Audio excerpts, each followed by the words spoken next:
Hi everyone, Mike here, and today I'm going to talk to you about two drafts actions that I use only a handful of times a year, but they are super useful, and I think they're helpful enough to demonstrate to you in a video. These two actions are related to communicating with my son's school when he is sick and needs to stay home. If you're a parent of a school-age child, I'm sure you'll see some immediate utility. But if not, I encourage you to stick around because you're still going to learn about how to create templates, how to modify existing actions, and how to create tasks in things automatically. So let's jump into drafts and take a look over here on the right to this demo action group I created for this video. The first action is called Absent Note Template. And if we right click and open the edit window, you can see that this action has only one step: insert text. If you look into this window over on the right, you can see the text that's going to be inserted. For the purpose of this video, I've removed my son's name and put the word name in caps. But the other thing that might look odd over here is this date token. By having this token in the action, it gets rendered into text when the action is run. This part over here after the vertical pipe allows me to format the date as I see fit. Let me go ahead and run this action for you so you can see how it plays out. Since I ran this in a blank draft, the only thing you see is the text from the template action. But you can tell in these two spots my token has been rendered into today's date. Since the next action is going to be to send this draft as an email, the first line of the draft is the subject line of the email. And so my greeting is right up next to that because this will be the first line of the body of the email message. This is a helpful start because if I'm running this action, it means my son's not feeling well, which is certainly stressful in addition to the changing of plans. So being able to have my message 75% complete automatically is certainly a relief.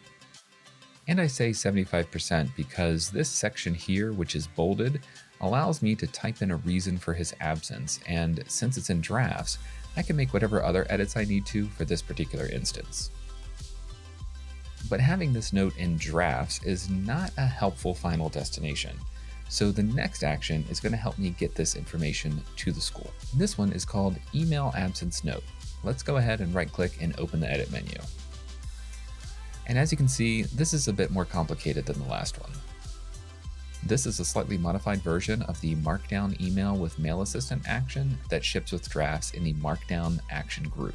If you accidentally deleted that one or you just can't find it, there's a link down in the description of this video that'll take you to a post that has all the information you need, including where to find this action group. The first and third step in this action are exactly as they came from Agile Tortoise, so I won't dig into those.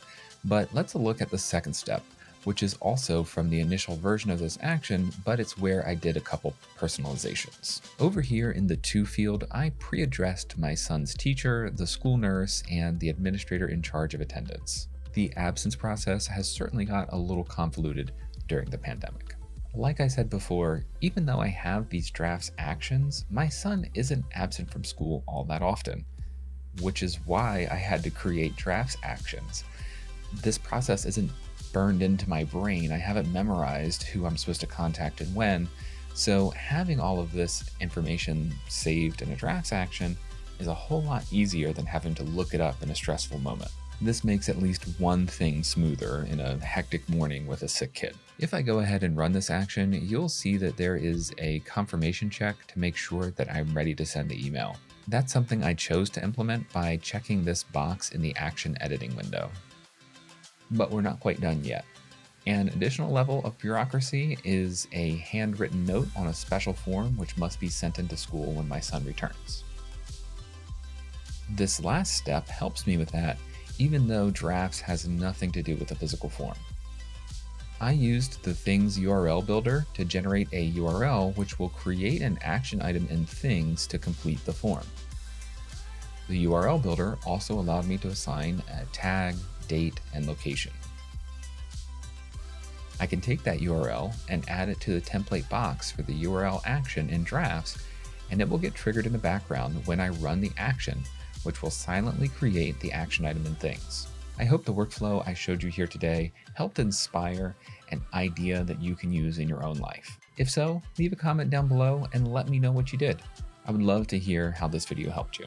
If you want links to the resources I discussed in this video, check out the description. There's a link to a blog post on my site that has all of that for you. As always, I hope this video helped you, and if it did, please consider liking, sharing, or subscribing. There will always be more content like this coming.